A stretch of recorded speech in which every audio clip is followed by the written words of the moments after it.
Hello my dear students, in continuation of marks scoring videos for intermediate second year, we are going to discuss very short answer questions. This time there is a probability of getting 20 out of 20 because 15 questions are given. Out of 15 questions you have to answer only 10. So you have a choice of 5 questions. So extra 5 questions are there. So because of this, it is easy to score 20 out of 20. So this video which I am going to make will definitely help you to score 20 out of 20. So let us go to the first question. So from the first chapter, you are not going to get the 2 marks questions because from the first chapters, as I told you in the previous video, you are going to get 2 essay type questions. So second chapter, the name of the second chapter is ray optics and optical instruments. From this chapter, you will get 3 questions. That means 6 marks from this chapter. Right. Define power of a convex lens. What is its unit? Power of any lens is simply the reciprocal of focal length. That's all. If you write this, you will get 1 mark. The unit for this, so focal length is measured in meters. The unit is 1/meter. You can write like this or you can write like this. You can also write this 1/meter is called as diopter. If you write this, you will be getting 2 marks. So how to write in the exam? So simply write the answers, maintain the brevity. In simple way you answer it by writing a sentence in 1 or 2 lines. Don't write lengthy answers. Now, define power of a convex lens. So answer is reciprocal of its focal length. After writing this, if you wish, you can write this.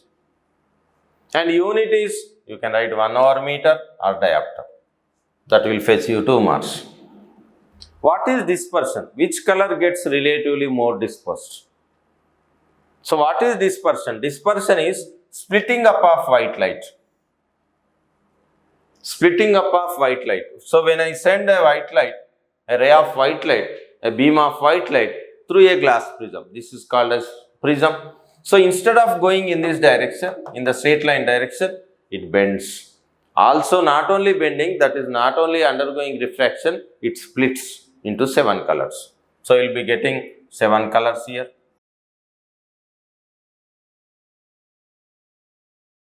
So these colors are generally, are written as VIBGR. This is called a visible spectrum consisting of 7 colors. So white light is the composition of 7 colors. So how can you separate these colors from the white light? By introducing a prism in its path. So what are you supposed to write? The answer is white light splits up into 7 colors. 7 colors when it passes through a prism. If you write this, you will get the answer. You will get 1 mark. Pass through a prism.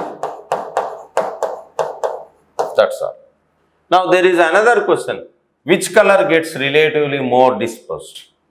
So which color is going away from its initial direction? So when compared to other colors, violet color is deviated more. Their angle of deviation is more when compared to the red color. So which color gets relatively more dispersed? The answer is violet. So if you write this much, you will get 2 marks. Now what is myopia? How can it be corrected? What is myopia? How can it be corrected? Following question is also related to this. What is hypermetropia? How can it be corrected? So these are 2 defects of the eye. These are the 2 defects of the eye. So maybe due to age or maybe due to some other problems. So in the case of normal eye, that means the human eye of a healthy person. So we are trying to learn the functioning of the human eye. This is the eyeball. So naturally we have a convex lens. This is God's gift. This is the convex lens. So in general, the light rays coming from the objects gets converged on the retina. So this is our retina. That is our screen. So this retina is connected to our brain via nerves. You will get the signals and you will have the idea of that object. That means you are able to see the object. You are able to see the world. This is in the case of normal human eye. Suppose you have some disease, that we call it as defect. There are two defects. One is called myopia. The first one is called myopia. This myopia is also called as short-sightedness. And the second one is called hypermetropia. This is also called as long-sightedness. Short-sightedness means you can see nearer objects clearly. Long-sightedness means you can see faraway objects clearly. If you are able to see faraway objects clearly, that means you are not able to see the nearer objects. If you are able to see nearer objects clearly means you are unable to see the faraway objects.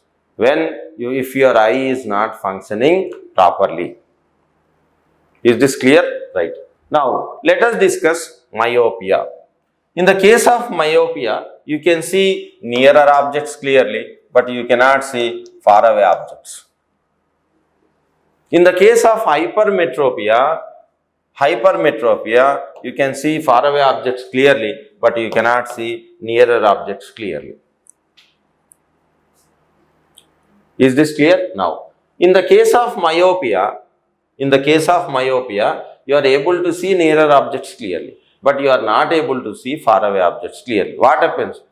In the case of myopia, the light coming from a faraway object will not converge on the retina. Instead of converging on the retina, that converges well before the retina.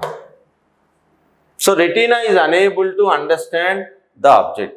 That is the reason why you will see a blurred image. So these lines or light rays are coming from a far away object. So in the case of myopia, light rays coming from far away object converge before the retina. In the case of hypermetropia, suppose you have a nearer object here, the light rays coming from the nearer object will not converge on the retina. Instead of converging on the retina, they try to converge beyond the retina. They go beyond the retina. When they are not converging on the retina, you can't see it. So how? Then we go to a doctor. He will suggest a lens. Lens is nothing but our eyeglass. Lenses are of two types, convex and concave. So that lens we use it as our specs. Right? We are using another lens in front of our God-given lens. Is this clear? So that is called as our specs or eyeglasses. Now we will try to answer. How to answer it? Just I explain. What is myopia? Myopia, defect of the eye. Defect of the eye due to which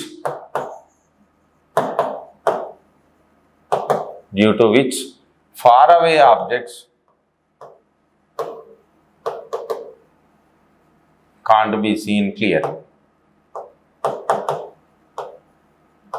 That's all. If you want, you can write, you can see nearer objects clearly, but you can't see faraway objects. You can also write faraway objects, light rays coming from the faraway objects are falling before the retina. This is our retina and they are falling before the retina. Then the doctor will advise you a lens, that is our eyeglass. So in the eyeglasses, you have to use concave lens. So this is concave lens. So concave lens means whatever the concave lens you get, you are not supposed to wear it as your eyeglass. So doctor will prescribe you a suitable concave lens. The correction answer is simply write concave lens of suitable power. Or if you don't write power, you can write a suitable focal length. So what is power we will be discussing in the next question. Is this clear? This is myopia. You can see nearer objects clearly, you can't see far away objects clearly. That is the defect of your eye. That can be corrected, that can be rectified by wearing suitable concave lens as your eyeglass, as your specs. Right. Next, hypermetropia is, as I told you, long-sightedness. You can see far away objects clearly, but you can't see nearer objects. The inability of the eye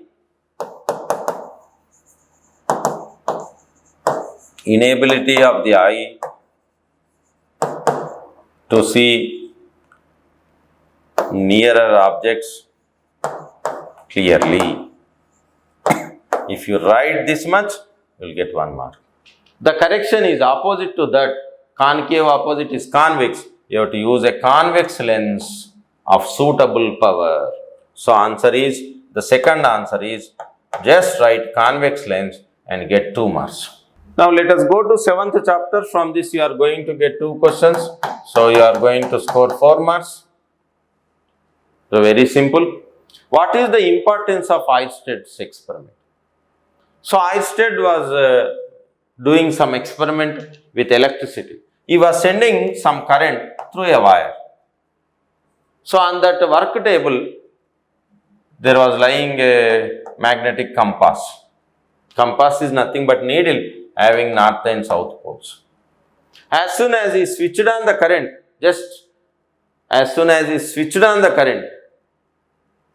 that needle that was in the vicinity of the wire started deflecting. That just deflected. So what does it mean? So magnetic needle is deflected by magnetic field only. There is no magnet, only current. So what does it mean? The importance of Oersted experiment is a current carrying wire produces magnetic field around it. A current carrying wire produces magnetic field. If you write that, you will be getting 2 marks. So a current carrying wire or conductor, a current carrying wire produces magnetic field. That's all. We will be getting 2 marks. So magnetic field is produced because of the passage of current in the conductor. Right. This was done by Oersted. So that is the importance of Oersted experiment. State Ampere's law and Biot-Savart law. Actually, these are 2 separate 4 marks questions also. If you learn here, you will be in a position to answer even 4 marks questions also. So remember these 2 in this way. This is the best way to remember to write the statement. The first one is integral B dot dl is equal to mu naught times I. I will be telling. Next one, dB is proportional to I dl sin theta by r square. If you remember these 2, you will be able to write 2 statements. Generally, I think these 2 questions will not come under the same question. Now, I will try to explain. The first one is Ampere's law. Just now we read that we came to know that a current carrying wire produces magnetic field. Is this clear? Right. So, a wire is there in which current is flowing, the current I is flowing. Now, what I do? I draw a closed loop of any shape. Closed means it has no starting and ending points. This loop can be divided into many small, infinitesimally small parts. So each part is having a length of dl. Length element, small piece of length is dl. So what we learnt? Around this some magnetic field is produced. So that magnetic field is measured by magnetic induction. The measure of magnetic field is magnetic induction. Simply like intensity of light, intensity of electric field. This is called B, magnetic induction. Some magnetic induction is produced at all the points. So what I do, I multiply B dl and then take the integration. Integration means summation. So sum, instead of writing sum all the time, they started writing only the symbol. So for BiPC people, integration means addition. I am adding all such pieces. So each piece is B dot dl. I am adding all those terms. So adding means integration. So this B dot dl is numerically equal to mu naught times the current that is passing through the wire. So how do you write the answer? Line integral of B taken over the closed loop drawn. We are drawing it around the wire. Drawn around the wire is equal to mu naught times the current passing through it. That's all. If you write this, you will be getting 1 mark. Actually, it's a 4 marks question. Now, let us go for the next one, that is Biot-Savart law. People call it as Biot-Savart law, but actual pronunciation is Biot-Savart law. So, these are the names of two scientists. They did the experiments regarding the magnetic field produced by current carrying conductors. They did it separately, but what the results they found were same. That is the reason why this is named after both of them. Is this clear? Right. So there is a wire through which some current I is going. So I cut it into many pieces. So some length is dl. Just now we discussed. My intention is to find the magnetic induction at a point P, which is at a distance of r from the wire, and it is making an angle theta with this dl. Then the magnetic field due to only this small element, let us say dB, due to whole wire is B, due to a small part of the wire is dB. Generally, if something is big X, small part of this will be dx. Like total length is L and small part is dl. Is this clear? Is this clear, right? Now, so according to Biot-Savart law, this dB is directly proportional to the current, this dB is directly proportional to length of the wire, and it is directly proportional to sine of the angle between this dl and r, inversely proportional to square of the distance of separation. You are supposed to write all these 4 statements. Then it is a 4 marks question. If you don't write, if you write simply in 2 to 3 lines, then it is a 1 mark question. So, magnetic induction due to a wire is directly proportional to 1 current to length, and third sine of the angle, and inversely proportional to square of the distance. That's all. If you write this, you will be getting 1 mark. If you draw the diagram, it will be an added advantage. You will be impressing the examiner, right? Now,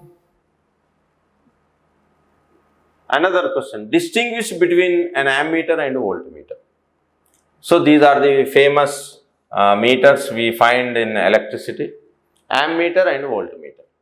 So if you have a starter at your home to start the motor of the bore, you will have 2 buttons, one is red and the other one is green. Below that you will be finding 2 meters. It will be having 2 needles, some with some divisions. So on which, on first one, let us say A will be written and the second one V will be written. A for ammeter, V for voltmeter, right? So what are the differences? The first one, ammeter measures current. That's all. Voltmeter measures voltage. That's all. We'll be getting 1 mark. Next, second one, ammeter connected in series. Voltmeter connected in parallel. Parallel to the circuit or parallel to the external circuit. Parallel. That's all. If you write these 2 points, you'll be getting 2 marks. But better to know few more points. This third point, we have 2 points in under third no, and those 2 points are 2 more questions that we will be discussing later. So ammeter is obtained from galvanometer. So how do you obtain ammeter from the galvanometer? You take a galvanometer, this is galvanometer, connect a small resistance parallel, then this is ammeter. This small resistance is also called as shunt, a shunted galvanometer, roughly speaking, remember. Next, how do you get voltmeter? Take the galvanometer, connect high resistance in series. Series means this one, parallel means this one. Then this becomes voltmeter. That's all. These 2 points are the next 2 questions that we will be discussing. The fourth point, for an ideal ammeter, no ideal meter is available in the world. But in the extreme conditions, for an ideal ammeter, if it is to be ideal ammeter, then its resistance must be 0. If it is an ideal voltmeter, its resistance is infinity. If you remember these 4, out of 4 in the exam, you are able to reproduce only 2, you will be getting 2 marks. If you write only 1, you may get 1 mark. Right. Now, what is the principle of a moving coil galvanometer? The name itself indicates coil is moving. If you write that also, you will be getting 1 mark. In that, coil is moving. In some other galvanometers, magnet will be moving. Coil will be at rest. That is called tangent galvanometer. That you keep it aside. So, why coil moves? Now, I am going to describe the construction of a moving coil galvanometer. These are the south and north poles of a magnet. They are fixed, they are not moving. In between these 2 poles, I am suspending a rectangular coil. So, when a coil is freely suspended between the 2 fixed poles and current is sent, I am sending current. As soon as I send the current, that starts rotating. It undergoes deflection. It undergoes deflection. That deflection is measured. So, with the help of that deflection, you are able to measure how much current is flowing. So, all galvanometers measure current. A moving coil galvanometer also intended to measure current, but it measures a current of very small amounts, up to 10 to the power of minus 9 amperes. That much small can be detected, can be measured. So, keep everything aside. We want answer, we want 2 marks. The answer is, when a current carrying coil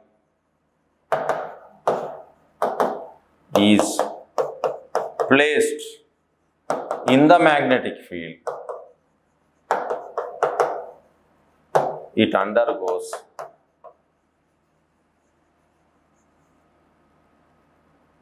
revolutions. Why it undergoes revolutions? Because couple acts. What is couple? That you studied in the first year. When 2 parallel equal opposite forces acting at the 2 different points on the object, that object gets rotated, undergoes rotatory motion. So, this is the principle of moving coil galvanometer.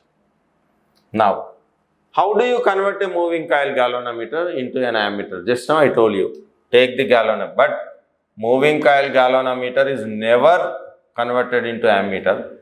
The modified moving coil galvanometer is called as table galvanometer. The table galvanometer is used to construct ammeter or voltmeter, because moving coil galvanometer is big in size. That setup itself is very big in size. Right. We are not questioning the question. Our intention is to get the correct answer in a simple way. So take the galvanometer. Don't think of all those things. This is the galvanometer. So what you are supposed to do? Connect a small resistance. What is it called? Shunt. Then this is equal to ammeter. When a small resistance is connected in parallel to a galvanometer, it becomes an ammeter. If you want, I can write the answer.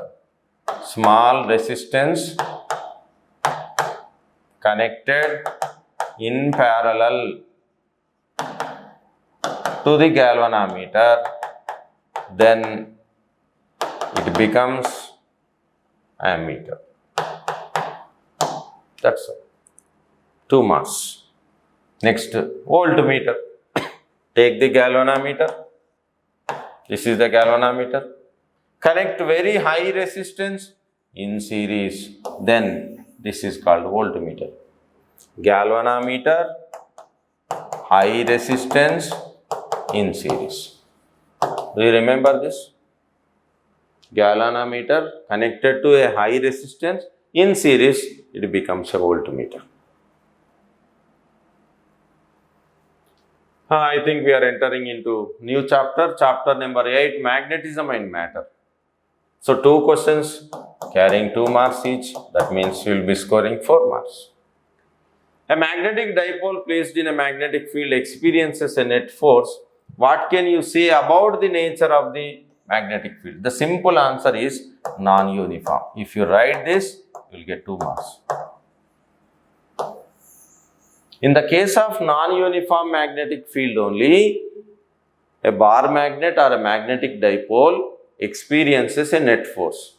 If it is a uniform magnetic field, the net force acting will be 0. I will try to explain in a simple way, no need. Don't remember all these things, only remember answers.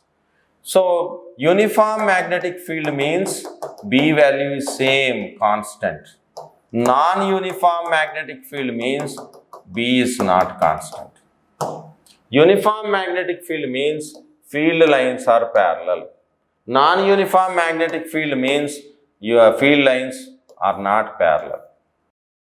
Is this clear? Right. So in the case of uniform magnetic field, in the case of uniform magnetic field, when a bar magnet is placed, its poles experience equal and opposite forces. So this experiences a force MB and this experiences a force MB. The net force is 0. One force is cancelled by the other force. The net force is 0. Because B values are same at all the places. Suppose here B value is more and here the B value is less, then that is non-uniform. In that case, the force acting on this is F1 and the force acting on this is F2. Definitely, F1 is greater than F2, there will be some net force, F1 minus F2, that is the resultant or net force. So, when can it be possible? If it is a non-uniform magnetic field. So, answer is simple one word, non-uniform. Is this clear? Right. What happens to compass needles at the Earth's pole? Earth has got 2 types of poles. One is called geographical North Pole and geographical South Pole. With respect to geography, with respect to direction, you show no, this is northwards, this is southwards, like that. With respect to magnetism, Earth is a very big magnet. These poles are not magnetic poles, they are slightly away. And in the north direction, you have magnetic North Pole. So, Earth has got 2 types of poles. geographical and magnetic. This is magnetic North Pole and this is called magnetic South Pole. Is this clear? Right, whatever it may be. So when you go to this pole, that is magnetic poles. Here pole means magnetic pole. At magnetic pole, the compass won't work. Suppose this is a freely suspended bar magnet. It is showing north and south directions near the equator. If I go toward the poles, suppose this is south, if I go to magnetic north pole, so north and south gets attracted. So at the north pole, it will be like this. Does it indicate any particular direction? No. So compass or needles or magnetic needles, they fail at the magnetic poles of the earth. So answer is, if you have a freely suspended bar magnet, it will be perpendicular at that point. Here it is given as a compass. In compass we have a small magnet pivoted on a pin. They have a pin on which a small magnet is placed. So it will show definitely one direction in ordinary case, north and south. If you go to the exact magnetic pole of the earth at a point, to that magnetic pole, if you go to that point, it will not show any particular direction. So the simple way, what happens to compass needles at the earth poles? It will not work. Why it will not work? Or it won't show any particular direction. In ordinary case, it always shows north and south direction. It doesn't show any particular direction. If you write that, you will be getting 2 marks. What are the units of magnetic moment, magnetic induction and magnetic field? It shouldn't be magnetic field. There is no meaning. Just now I told you, magnetic field is measured by magnetic induction. That magnetic induction is already here, given here. Or it should have been magnetizing field. Either this one or that one, magnetizing field. So what we have to answer? So whatever it means. The first one is magnetic moment indicated by capital M. Second one is B. If you write 2, you will be given 2 marks, no? The third one, you can consider it as H or B. If it is B, for both these two, answer is same. If it is not, the answer will be different, right? So magnetic moment is ampere meter square. So magnetic moment is 2Lm, if you remember. L length is measured in meter. 2L is also called magnetic length. M is pole strength. Pole strength units are ampere meter. So meter into ampere meter will become ampere meter square. 1 mark. So this is Weber per meter square. Or another unit is the same Weber per meter square is called as Tesla. You can write either Weber per meter square or Tesla. You will be given 2 marks. So third one, I don't like to answer it, but I am forced to. If it is B, the answer is C. If had it been magnetizing field, the answer would have been ampere per meter. Right? Next. Magnetic lines form, it's not from form. Continuous closed loops, always. Why? Suppose you take a bar magnet. So this is south pole and this is north pole. If you draw the magnetic lines, how do you draw a magnetic line? You place a very small pole here that we consider it as north pole. So if I place north pole, it is repelled by the north pole. So this north pole will be repelled and this will come toward the south pole. So these are called magnetic lines of force. Is this clear? These are called magnetic lines of force. So what we are thinking, they are coming from north pole and ending at the south pole. That means they have starting point and ending point. But In reality, they don't have starting and ending points. This is a continuous one in this way. So going in this way, oh sorry, this is this. So going and coming like this. There is no break at all. So that is the reason why they are called continuous closed loops. Why they are continuous closed loop? Because magnet is always a dipole. Dipole means having two poles, north and south. So if I take a bar magnet and if I break it into two pieces, then these two pieces will also have south and north poles. So you can't have either south pole or north pole separately. They are called monopoles. So what is the answer? Magnet is always a dipole. Or no monopole exists. Is this clear? No monopole exists. Either of these two you can write. You will be getting 2 marks. Very simple. Define magnetic declination. Just now I told you, so this is the earth. This is called geographical north pole and this is called geographical south pole. If you connect them, this is called geographical meridian. Meridian. Right. And we have magnetic poles. So this is magnetic south pole and this is magnetic north pole. So now, two types of poles, they are not coinciding with each other. Right. So if I connect these two, then this is called magnetic meridian. The angle between these two is called declination. The angle between these two is called declination. So how do you write? The angle between magnetic and geographical meridians of the earth. No need to write of the earth also. We are talking about the earth only, no? That's all. You will be getting 2 marks. That is called declination. Next one. Now define magnetic inclination or angle of dip.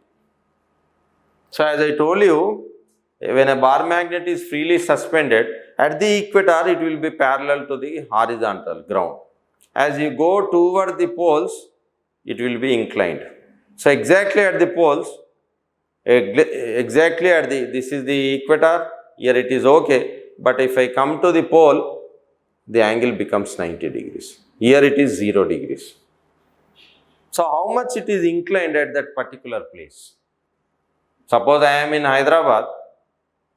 So what is the angle made by the freely suspended bar magnet with the horizontal of the ground? So that is inclination, how much it is inclined or angle of dip. But the best way to write the answer is the angle between the total Earth's magnetic field with the horizontal. In the direction of total Earth's magnetic field at a given place, the bar magnet comes into rest. So, angle between total Earth's magnetic field and its horizontal component.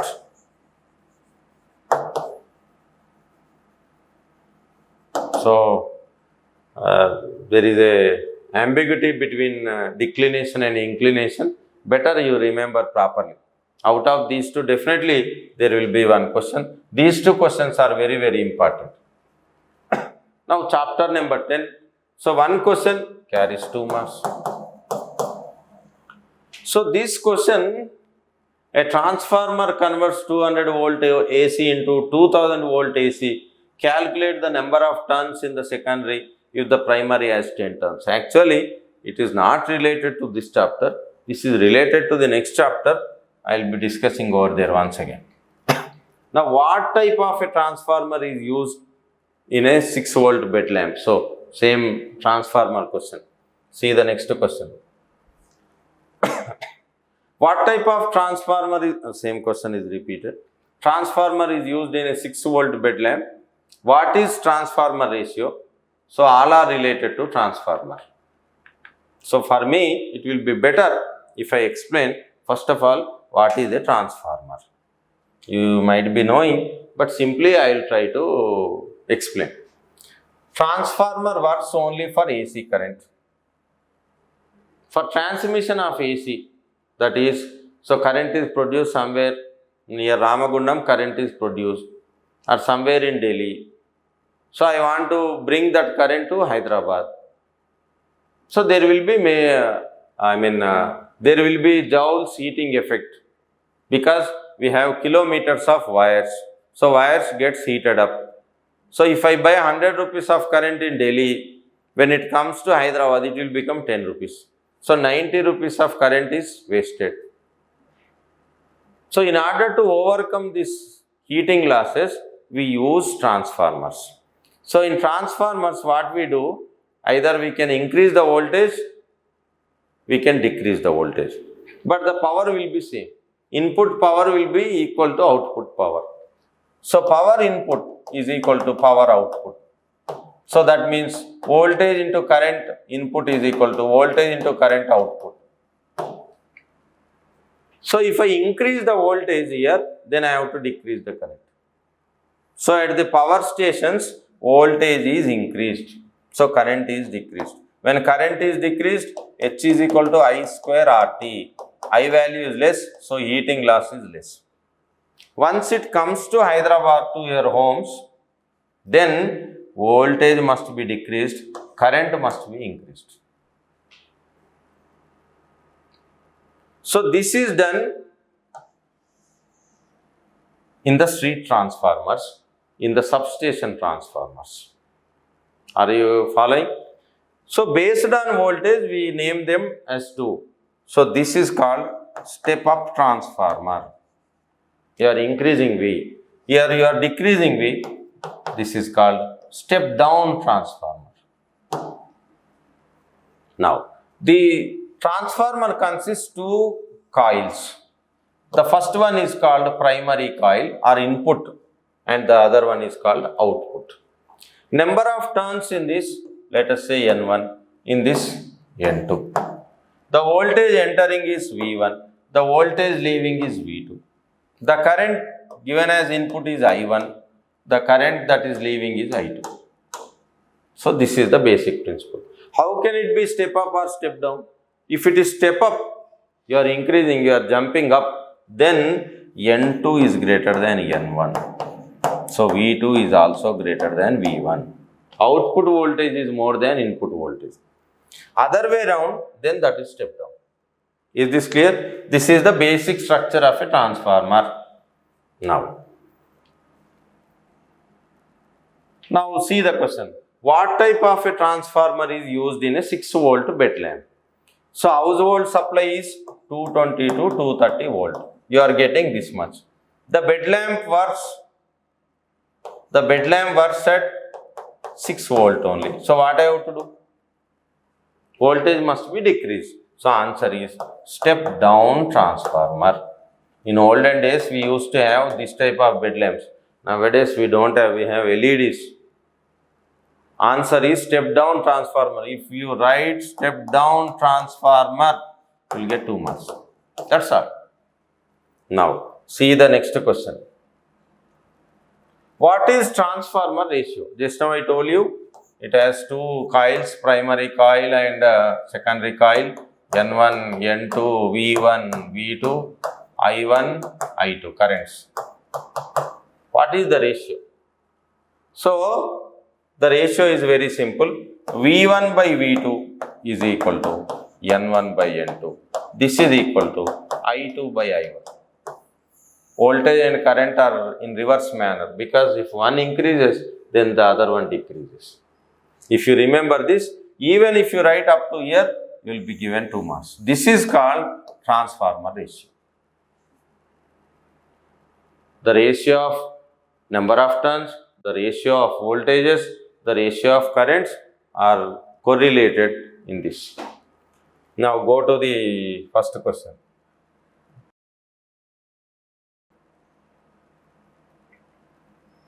A transformer converts 200 volt AC into 2000 volt AC. So input is 200, output is 2000. Very simple. Primary 200, secondary we are getting 2000 volts. Calculate the number of turns in the secondary. I don't know, secondary N2.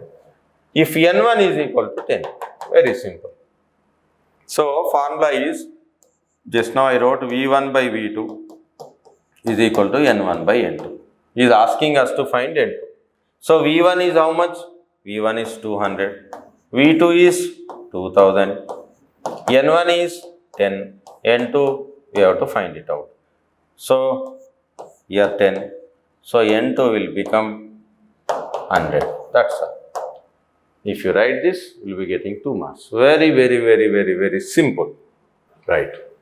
What is the average wavelength of X-rays? This is another chapter, electromagnetic waves. 2 questions will be getting 2 marks. So what is the average wavelength of X-rays? X-rays have the wavelengths ranging from 10 to the power of minus 8 meter to 10 to the power of minus 13 meter. This you are supposed to remember. 10 to the power of minus 8 meters to 10 to the power of minus 13 meter is the range, starting and ending values of wavelengths. It can be written as nanometers. In nanometers, this will become 10 nanometers. Because 1 nanometer is equal to, small n, 1 nanometer is equal to 10 to the power of minus 9 meters. So it can be written as 10 to the power of minus 9 into 10. So then it becomes 10 nanometer. And this is 10 to the power of minus 9 and 10 to the power of minus 4. So this is 10 to the power of minus 4 nanometer. So this is the range. So one is X, the other one is Y. So how to take the average? Average is X plus Y by 2. Is this clear? So X is 10 and Y is 10 to the power of minus 4. Something like 0.0001 by 2. So this is 10.0001 by 2. So we'll get it as something like 5.0, something like 5.000. So if you write this much directly, you will be getting 2 marks. Give uses of infrared rays. Infrared rays are something rays coming from hotter objects. Even your body also gives infrared rays. All the objects in the universe, they keep on giving infrared rays whose temperatures are greater than 0 Kelvin. Because nothing can exist at 0 Kelvin in the world. That is against to what do you call, third law of thermodynamics. So nothing can be at 0 Kelvin. So all the objects, this is a general statement, all the objects can give out infrared rays. It's a very simple. So infrared rays are coming out from hotter objects, human body, iron box, anything, from the sun, from the earth, from the wall, from everything. They are giving out infrared rays. Is this clear? Right. Give uses of infrared rays. There is another question also, I think, on the same thing. What is the principal production of electromagnetic waves? Application of microwaves. Right. There are 2 questions, but I am taking only one. Write any 2 uses. One more question. Any 2 uses of infrared rays. No need. So infrared rays are used in your TV remote controller. Very simple. Used in TV remote controller. Very simple. Used in physiotherapy. Suppose I have some pain in this muscle, then if I send infrared rays, they are hot rays. They are used to loosen your muscle. Is this clear? Right. So in physiotherapy, so infrared rays are also used in infrared thermometers. So nowadays we have infrared thermometer due to this COVID season. So in shopping malls or in the colleges, they have infrared gun. They put it on your forehead, in few inches away from your forehead. So it measures the temperature, the body temperature. So these are the three uses. You can give number of uses, such as used to take photos in darkness or in the fog. So thief enters your residence in the midnight. If you have infrared cameras, CCTV cameras, which have the capability of absorbing infrared rays, then they can take the photograph of that fellow. They can take the video. If you have ordinary CCTV camera, it won't record, because it works with only visible light. Is this clear? Right. So this is about uses of infrared rays. Now, if the wavelength of electromagnetic radiation is doubled, what happens to the energy of the photon? So according to Planck's quantum theory, E is equal to h nu. Nu is nothing but hc by lambda. So here the relationship is between the wavelength and the energy. So I can write E1 by E2 is equal to lambda 2 by lambda 1. Use this formula. So if the wavelength of electromagnetic radiation is doubled, so E1 is E, I don't know E2, lambda 1 is lambda, but it is doubled in the second case. So what happens to energy? So E2 will become E by 2. When wavelength is doubled, energy is halved. It becomes half. What is the principle of production of electromagnetic waves? Simple answer is accelerating. Remember and write down on the paper, practice it. Accelerating charged particles produce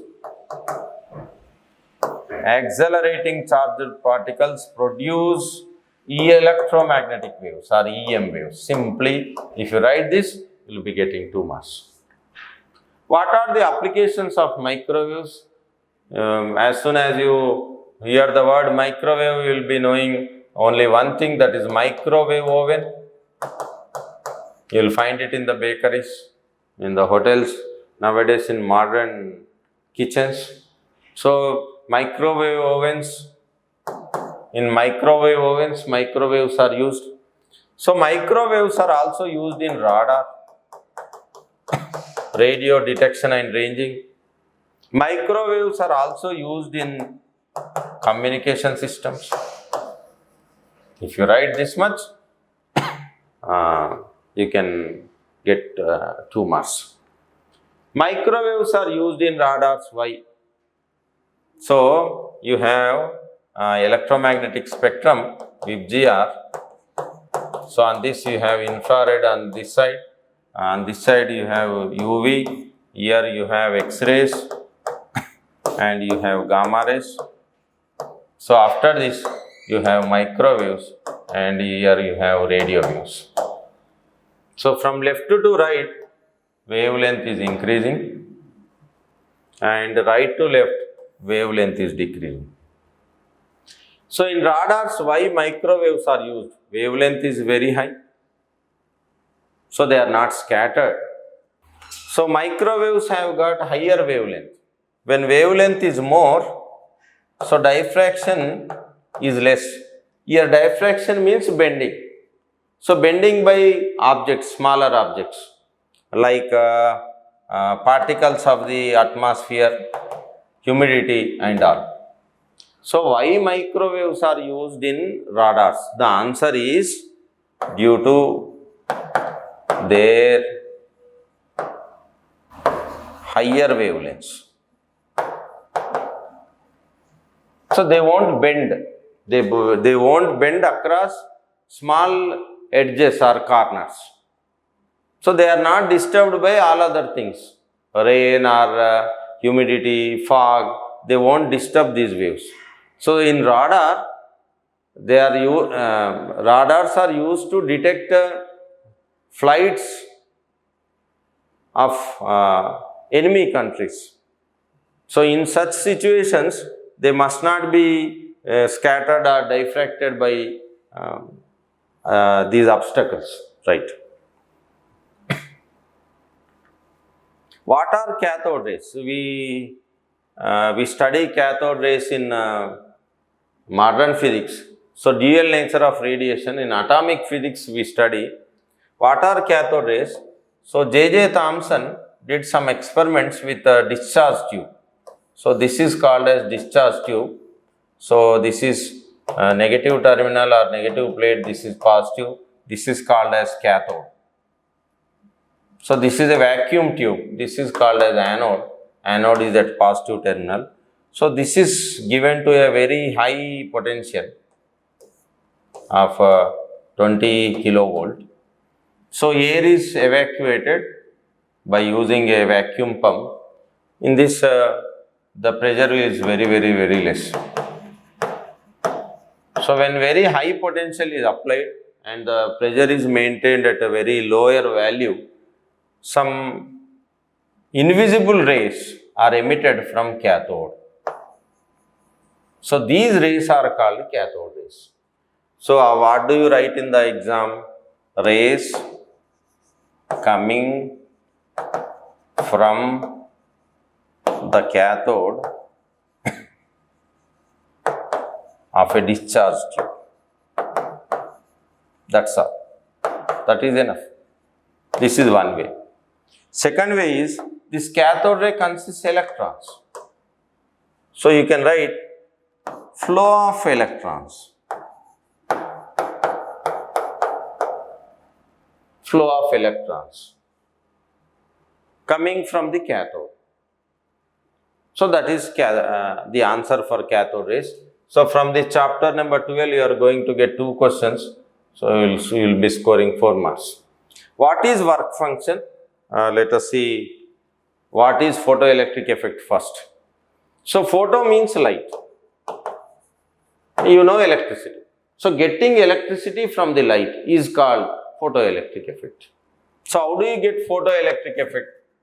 On certain metals, on certain metallic plates, when a light of suitable frequency or sufficient energy falls, it gives out electrons. The flow of electrons is nothing but current. So what is the answer you write? When few metallic surfaces or metallic plates are irradiated by light waves of certain frequency, electrons are emitted. So this effect is called photoelectric effect. Photo means light. So light is removing electrons from this metal plate. Is this clear? Right. Now, write down Einstein's photoelectric equation. Photoelectric effect was explained by Einstein, due to which he got Nobel Prize. People think that Einstein got Nobel Prize for theory of relativity. No. So just now I drew the diagram. This is a metal plate on which light is falling. So you took the help of quantum theory, Planck's quantum theory. So light consists of photons. Photons are nothing but the particles of the light. Each photon has got a minimum energy of h in it, right? So these photons are colliding with the electrons of the plate and they are removing electrons from the plate. So he used Planck's quantum theory, he used E is equal to h nu. So according to according to Einstein's explanation, the energy of the photon is utilized for two things. To remove the electrons, it has to do some work, plus to impart some kinetic energy to the emitted electron. Are you following? So, energy h nu is utilized for two things. One is to remove the electron. Once it is removed, it must be given some kinetic energy. Then only it will go forward. Otherwise, once again it will go and fall into the same metallic plate.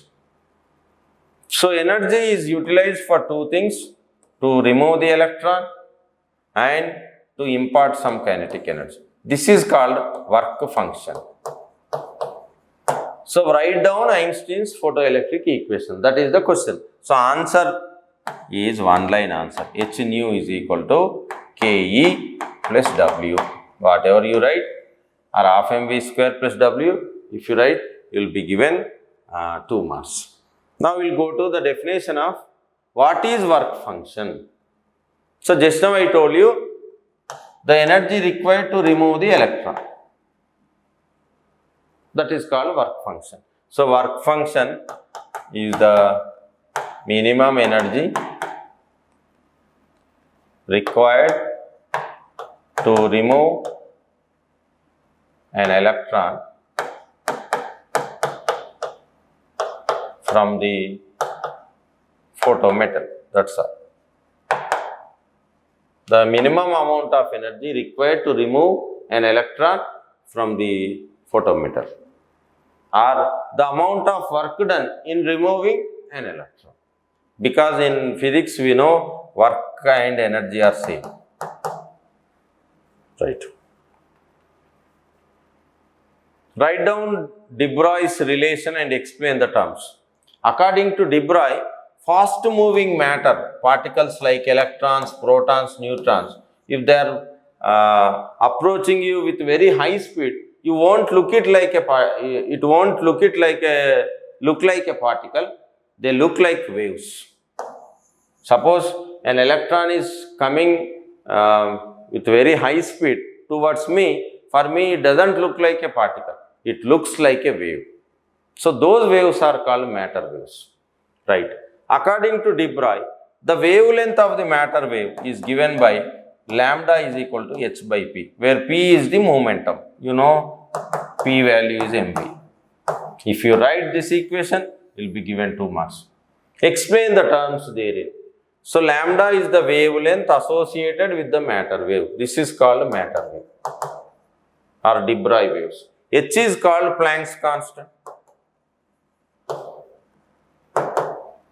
P is called momentum, momentum of the particle. Momentum means mass times velocity.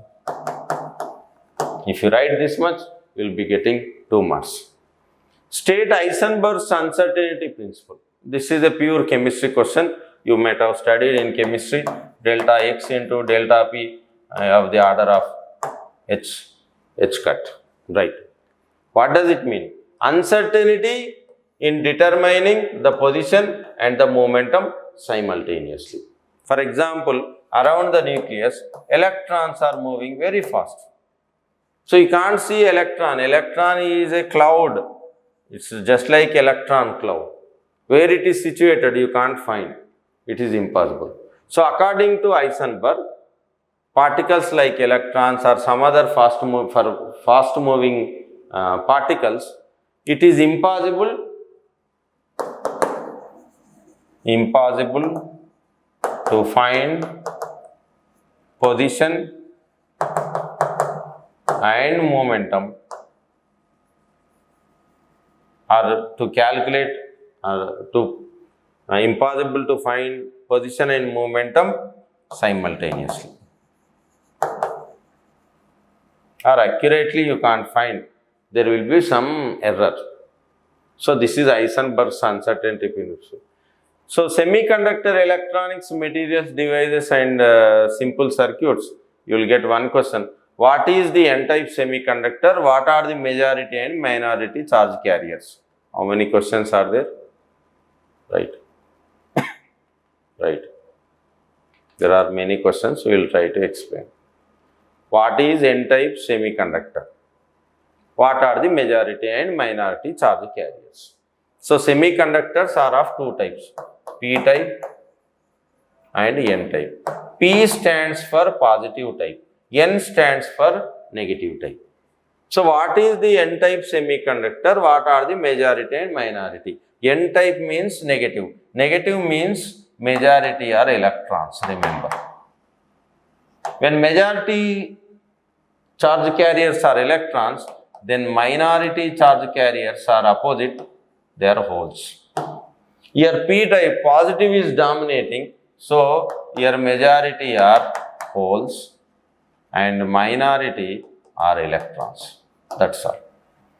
What is N-type semiconductor? How do you get N-type semiconductor? You take a pure semiconductor, for example, germanium or silicon. So, semiconductors, germanium and silicon, they belong to fourth group, tetravalent. If you dope it with pentavalent, fifth group element, penta means 5, then it becomes N-type semiconductor. So, intrinsic semiconductor doped with a pentavalent element, then it becomes N-type semiconductor. Doped with pentavalent, penta means 5. That is called N-type semiconductor. What are the majority and minority? Majority, N stands for negative electrons and minority are holes. What is the P-type semiconductor? Just now. So, take the semiconductor, pure semiconductor, that is called intrinsic semiconductor. So, it belongs to fourth group. So, dope it with the third group. So, if you dope it with fifth group 5, 1 electron is extra, here 1 electron is less. The vacancy of electron is called hole, right? So, what is P-type semiconductor? When an intrinsic semiconductor is doped with a trivalent atom. So, trivalent atoms or elements are related to third group in periodic table. Then it becomes P-type. What are the majority and minority? So, P stands for positive, hole is the representative of positive charge. So, this is majority and minority electrons. Minority. That's all. What is a PN junction diode? Define a depletion layer. So, when a intrinsic semiconductor is doped such that one side is doped with a pentavalent, sorry, one type is doped with trivalent and another side is doped with pentavalent, then it becomes a PN junction diode. That means one side you have P-type semiconductor and the other side you have N-type semiconductor. The point where they are meeting is called junction. So, near the junction there are no charge carriers and this layer is called depletion layer. So, what do you mean by depletion layer? The space around the junction in which no charge carriers are found, in which no charge carriers are present. So, depletion layer is the space in which no charge carriers are present. So, what type of charge carriers? Free charge carriers. So, you won't find either electrons or holes. So, what is a PN junction diode? Diode means two electrodes. So, when a crystal is doped such that one side is P-type, the other side is N-type, or one side of the crystal is doped with trivalent, the other side is doped with pentavalent atoms, then it becomes a PN junction diode. That's all. How is battery connected to a junction diode in forward bias and in reverse bias? So, this is a diode, this is the symbol of the diode. So, this indicates P, this indicates an arrow. So, current always flows in one direction. So, direction is indicated by this. Just this is the symbol, right? When P-type semiconductor is connected to positive terminal and N-type is connected to negative terminal of the battery, then this is called forward bias. Reverse. When P-type is connected to When p-type is connected to negative terminal and n-type is connected to positive terminal, then this is called as reverse bias.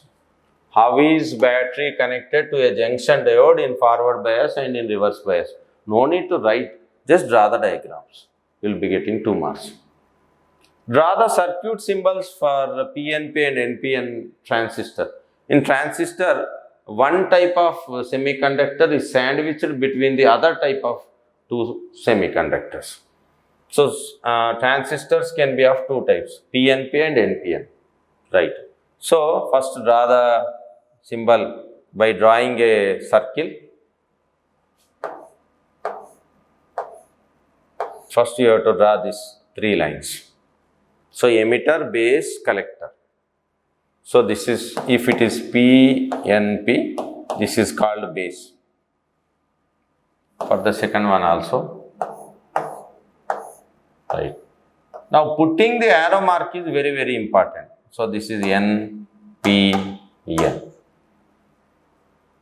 Now, the direction of current is nothing but the direction of holes.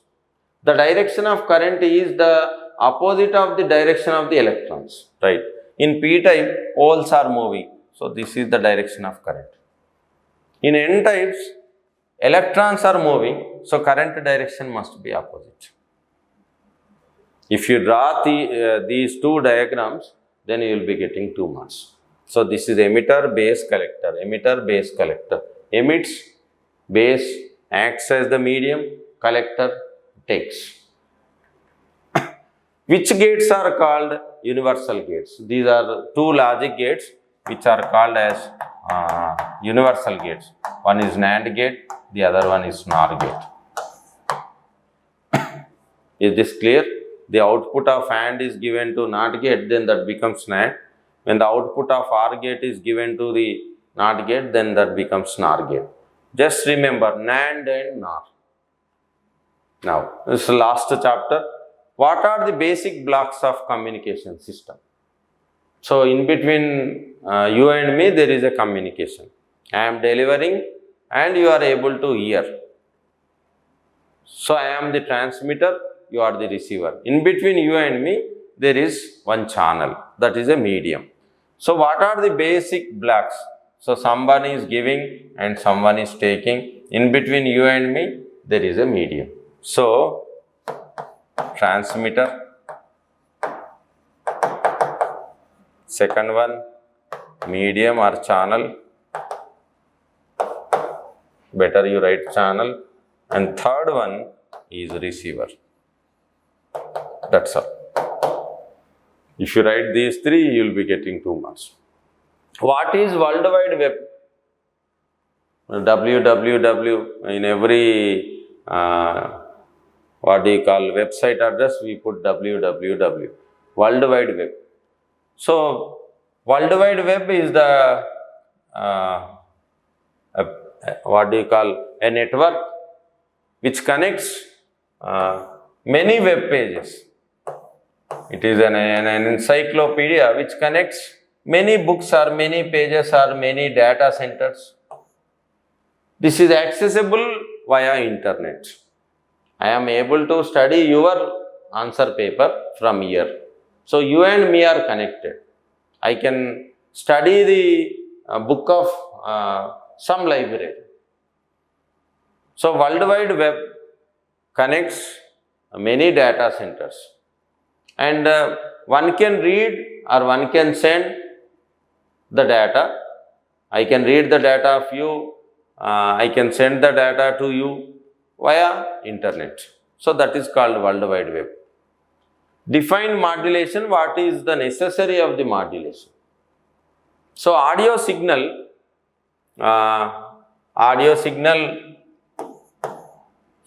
its range is 20 to 20 kilohertz. If I want to send a audio signal, if I want to shout and with a frequency 20 kilohertz, I should use an antenna of very high, the height of the antenna must be very high. So, some kilometers, around 4 to 5 kilometers. So such antenna in practical, in reality is impossible. So if I shout, it won't reach to that point. In between, it gets scattered. So my voice, that is called audio signal, is to be sent through another way. So I can't walk. I can walk for 1 kilometer, 2 kilometers, 3, 10. So walking from Hyderabad to Delhi is impossible. So I have to choose a train or a bus or a flight or something else, or by a car. So someone is carrying me. So that is called as a carrier wave. So my audio wave is being carried by a carrier wave. The mixing of audio signal with a high frequency radio wave. High frequency wave is called, or with a radio wave, is called modulation. Modulation of mixing of what do you call audio signal with a radio wave. That is called modulation. Once it reaches the end to the receiver point, here it must be separated. So once I reach Delhi, I should get down from the train. Then I have to walk to reach the destination. Is this clear? Right. That is called demodulation. Mention the basic methods of modulation. In the previous question, why is it necessary to reduce the size of the antenna?